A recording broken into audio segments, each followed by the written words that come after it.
2 साल पीए बनाकर भी जीवन भर पेंशन देते हैं कम्युनिस्ट। शशि थरूर ने बीजेपी की सीटों पर भी कर दी भविष्यवाणी। केरल विधानसभा चुनाव 2026 में भाजपा की संभावनाओं पर कांग्रेस सांसद शशि थरूर ने कहा कि उनकी स्थिति लगभग ना के बराबर है।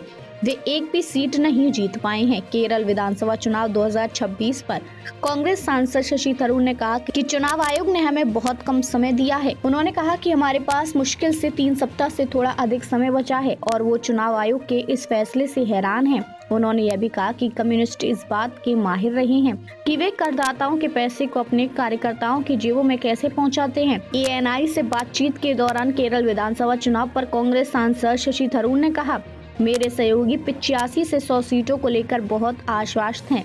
थरूर ने आगे बताया, कम्युनिस्ट इस बात के माहिर रहे हैं कि वे करदाताओं के पैसे को अपने कार्यकर्ताओं की जेबों में कैसे पहुंचाते हैं। केरल में एक कम्युनिस्ट मंत्री 2 साल के लिए एक सहायक या निजी सलाहकार नियुक्त कर सकता है और फिर उसे आजीवन पेंशन मिलती है।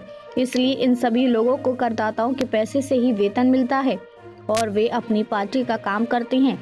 स्वाभाविक रूप से वे अपनी पार्टी के प्रति वफादार होंगे। केरल विधानसभा चुनाव 2026 में भाजपा की संभावनाओं पर कांग्रेस सांसद शशि थरूर ने कहा, उनकी स्थिति लगभग ना के बराबर है। केरल विधानसभा चुनाव 2026 में भाजपा की संभावनाओं पर कांग्रेस सांसद शशि थरूर ने कहा, उनकी स्थिति लगभग ना के बराबर है। वे एक भी सीट नहीं जीत पाए हैं। चुनाव यूडीएफ और एलडीएफ के बीच होने जा रही हैं और एलडीएफ ने 10 वर्षों के कुशासन का प्रतिनिधित्व किया है, जबकि हम बदलाव के लिए सबसे विश्वसनीय विकल्प हैं। उन्होंने आगे कहा, केरल को कभी आदर्श राज्य कहा जाता था और आज हम कर्ज का आदर्श बन गए हैं।